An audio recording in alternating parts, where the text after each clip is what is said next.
Okay, welcome back po sa Coach Haji Vlog. Thank you po. God bless po sa umagang ito. Salamat sa mga nag-subscribe.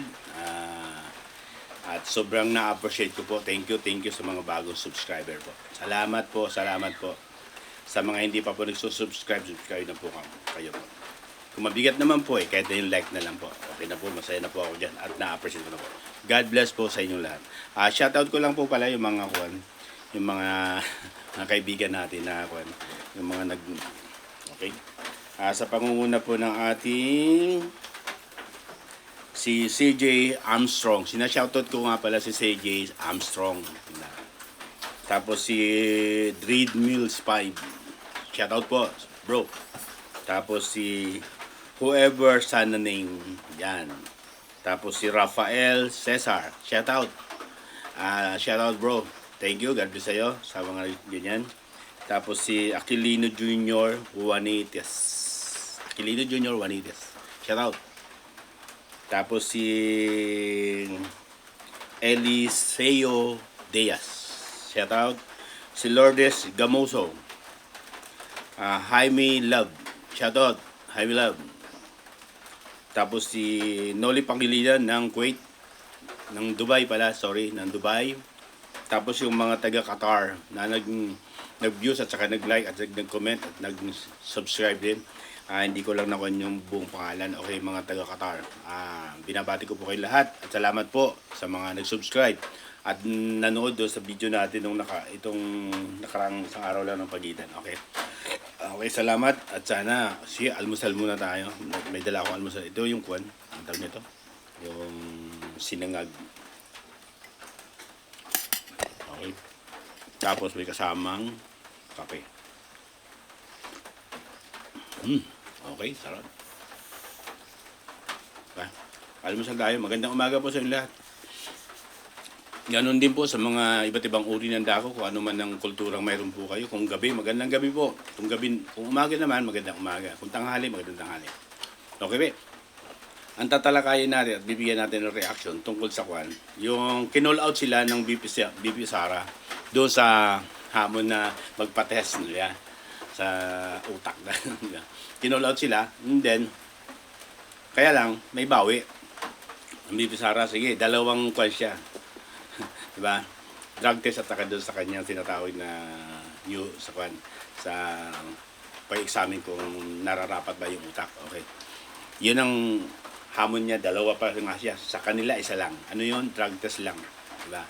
Polygraph hair test na hamon niya. Sumagot, mga kapatid. Yun.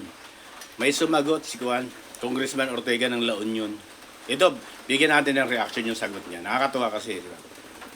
Sabi niya, yung sagot niya doon sa reaction niya, doon sa tugon ay hamon ng BP Sara ay, sabi niya,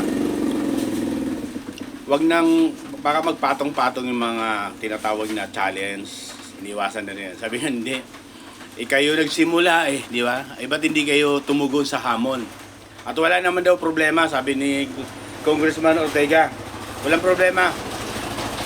Sabi niya, dahil unang-una, tingnan mo pansinin yung mga kapatid wala daw problema doon sa kasi kailangan lahat ng mga congressional na re-electionist, sabi ni BP Sara, magpa-drug test kayo. Isa lang sa inyo. Huwag na yung sagot. Yan lang, sa drug test lang. Ang sagot nagpa-press con po ito si Congressman Ortega ng La Union. Yan. La Union po yan Congressman Ortega, sumagot sa naghamon ng BP Sara. Wala daw problema yon. Kaya nga lang nagkakapatong-patong. Kunin mo na daw yung pag-o-oath sa gusto. Hindi. Ang layo ng sagot mo, bro. Congressman, layo. Ang kinuha nila kung talaga handa ba kayong magpa-drug test ng follicular hair test. Yun ang hamon ng BP Sara, wag nyo ilayo. Diba? Yun ang hamon At ito pa ang sagot niya, mga kapatid. Tanda mo. Kawawa talaga Pilipinas sa ganito mga klaseng mga congressman. Sabi niya, walang problema kasi unang-una hindi naman ako umiinom. Tingnan mo mga kapatid anong kaugnayan ng pag-iinom regarding do sa drug test? Tingnan napansin yung mga kapatid. Inililis nila, binabago yung di ba? Wala daw problema kasi hindi nga daw siya umiinom. Tanungin kita, Pag nagpa-drug test ka ba, lilitaw yung pag-iinom mo? O di kaya, yung pag-iinom mo, lilitaw ba doon sa drug test? Ang labo mo. Di ba? Ang drug test, isa ko niyan, tungkol sa drugs. Hindi yung sa liquid o sa fluid ng isang wine o isang alak. Hindi lilitaw yun dyan sa drug test. Tingnan mo, ang kino-call out ng BP Sara, yung tungkol sa drug test. Magpa-drug test kayo. Yung transparent, di ba? Kita ng buong naka nationwide televised. Oh, wala daw problema kasi nagkakapatong-patong yung challenge. Ang dami yung dahilan eh. Nung kinall out kayo, di ba? Bahag pala yung buntot nyo eh, di ba? O di magpa-drug test kayo kung talaga malinis kayo, di ba? O pa-drug test kayo. Kasi lahat hinahamon nila eh. Pati si BBM, di ba? Lahat. Ha? Vice President, o kahit lahat siya. Magpapadrug test din. O, senador, congressman, lahat. O, pa-drug test. Pero ang press conference niya, yun nga, inililiis niya doon sa hindi pag-oath doon sa kuwan. Sumagot muna daw doon sa mga tanong na at doon sa paglayo eh. Tapos sasabihin, walang problema kasi hindi naman ako na umiinom. Hindi nga ako nainom ng alak. Sabi, anong kaugnayan ito? Tinatanong kita, Kong. Anong kaugnayan nung sa alak doon sa drug test? Ang layo nun. Wala sa tono yun. Bakit? Drug test ang pinag-uusapan eh. Dapat yung sa liquor na test ang kailangan dun. Hindi yung sa drug test. Hindi lilitaw dun. Kahit hindi ka umiinom, hindi lilitaw dun sa drug test yung pag-iinom mo. Anong kaugnayan dun sa sagot mo dun? Ang layo. Drug test ang pinag-uusapan. Sagutin mo. Willing ka ba magpa-drug test? Nagtatanong po kami. Willing ka ba magpa-drug test? O magpa-drug test ka? Kailangan ko na. Diba? Yung kita ng buong Pilipinas. Transparent lahat. At saka independent yung gagawa. Nanawagan na nga ang BP Sara doon sa PMA, di ba? Philippine Medical Association. O sila magsagawa, di ba? Tatlong magkakasunod para hindi yung one time lang, tatlong magkakasunod para magkaalaman. Hinahamon na kayo o ba't hindi kayo tumugon? Ba't ko nga kayo, di ba?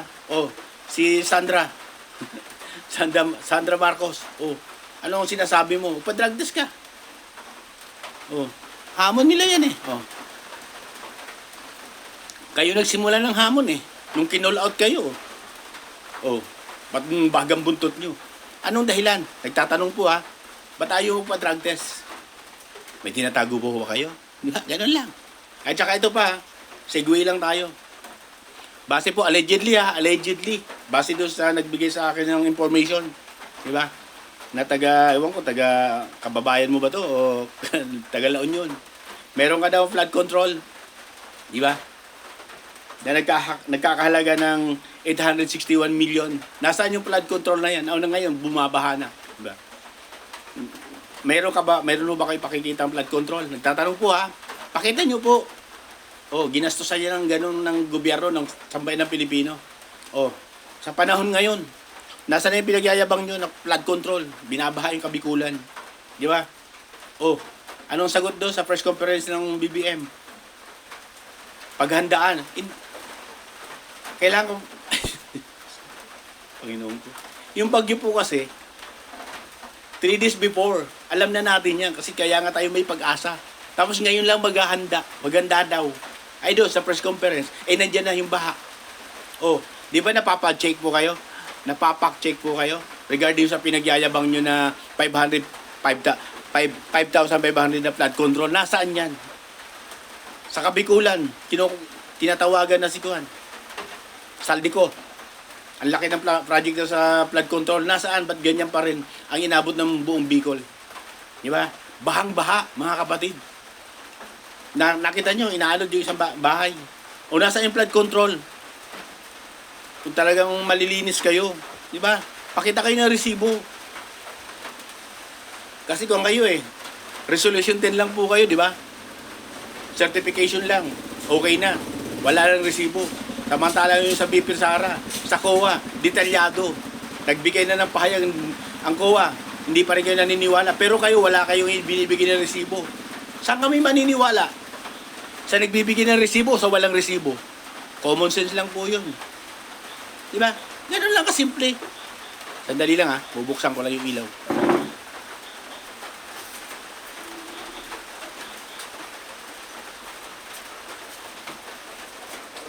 Ayan mga kapatid, di ba? O, nasaan? Nasaan yung flood control na yan? Nasaan? Ngayon, kung saan sana yung baha, di ba? O, nasaan? Di ba?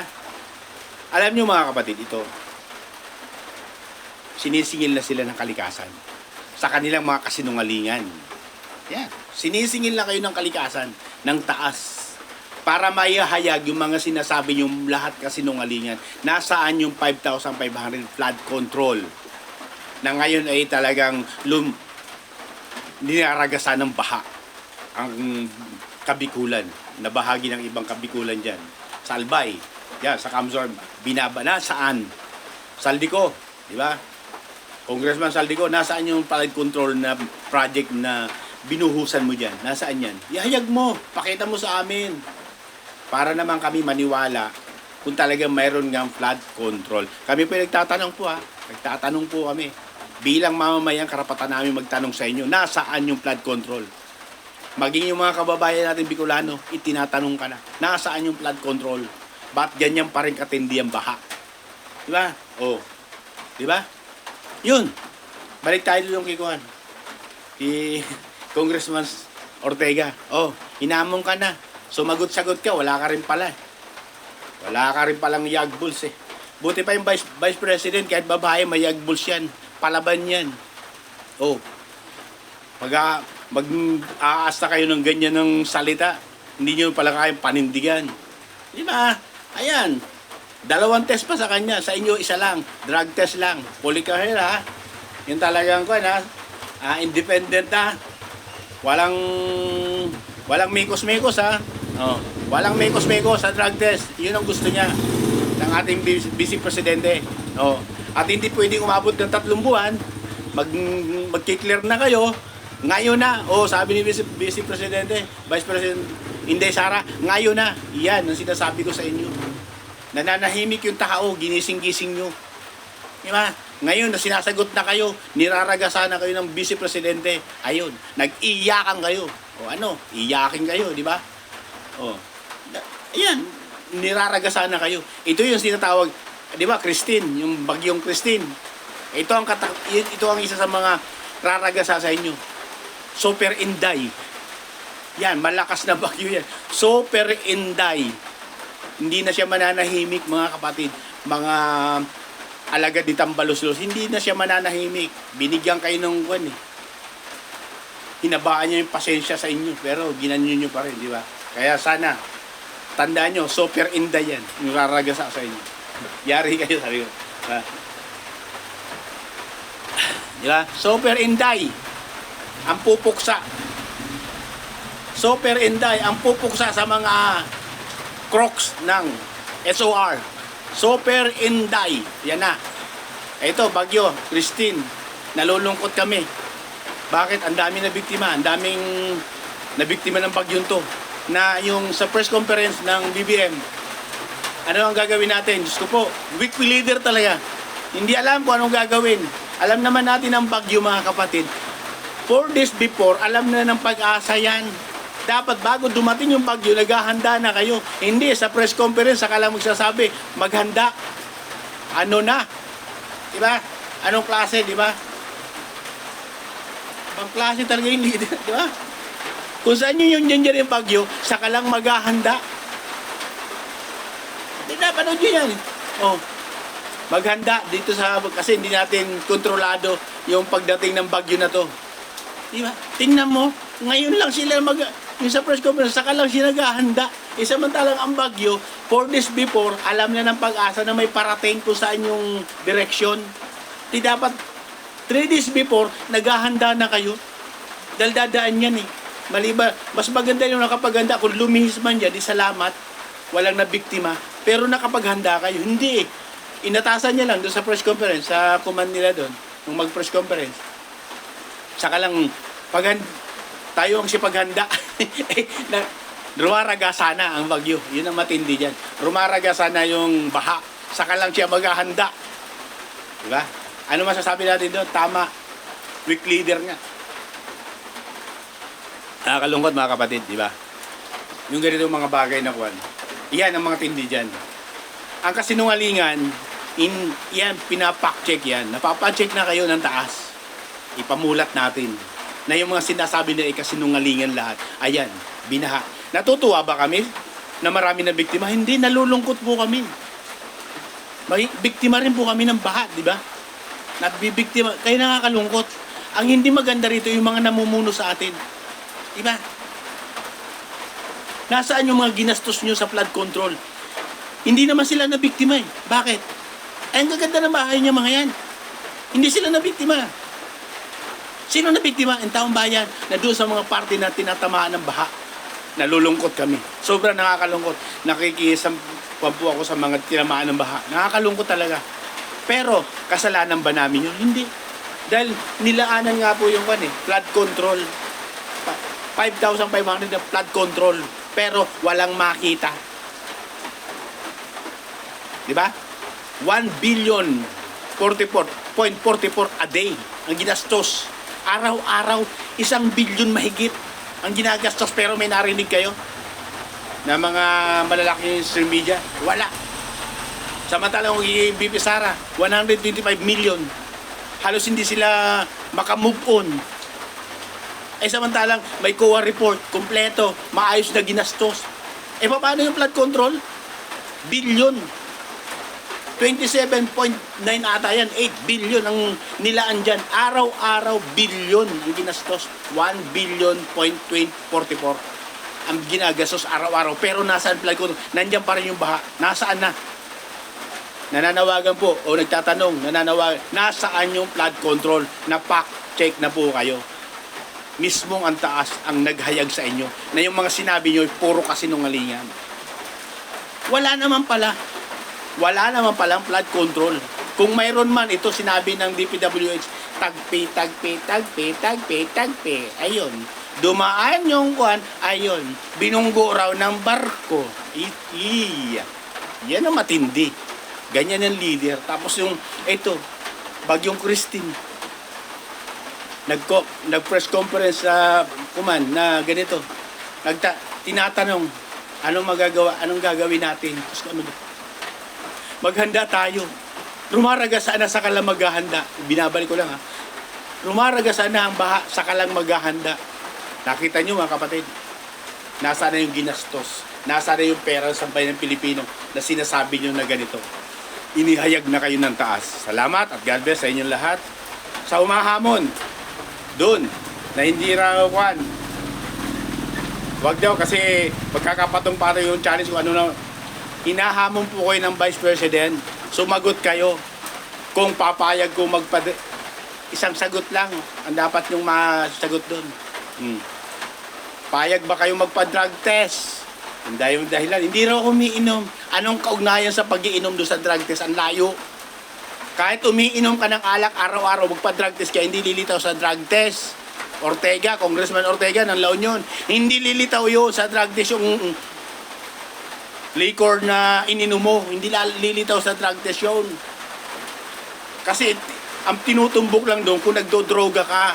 Yun lang. Sagutin mo ng oo, hindi. Magpa-drug test ka. Sa buhok ha, sa buhok.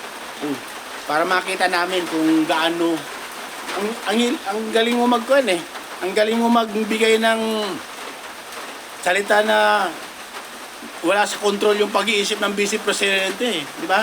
Nung i-call out ka urong wala kang yagballs. Pa-drug test ka, lahat kayo. Inahamon naman kayo, sumagot kayo. Sabay-sabay mo mag-drug test. Ito si Sandro, pa-drug test ka rin, Sandra. God bless po. Ikuan, ang ating Senador Laila de Lima. Ito, kumain ako ng saging. Di ba sabi ko sa inyo, paborito ko yung saging. Maganda sa katawan niya. Nakakapaglabas ng tinatawag na endorphin para hindi ka ma-stress. Yung endorphin mo, kumain ng saging, lalabas po yan. Magiging relax at wala kang problema. Senador, para hindi ka ma-high blood, kumain po kayo ng saging everyday. Kahit na twice o pangatlong araw, taing ulit para matanggal yung taas ng pressure. Okay po, God bless. Lagi ko sinasabi mga kapatid, pag mali, pag tama, magsama-sama tayo. Doon tayo magsama-sama. God bless at ingat po tayo, lalo doon sa apektado ng baha. Nalulungkot po kami. nakikikuhan po kami sa petedo sa mga nabiktima ng baha. Sana hindi nangyayari ito. Kung matino ang gobyerno na maglilingkod sa atin. Puro kasinungalingan eh. God bless po. Ingat po tayong lahat.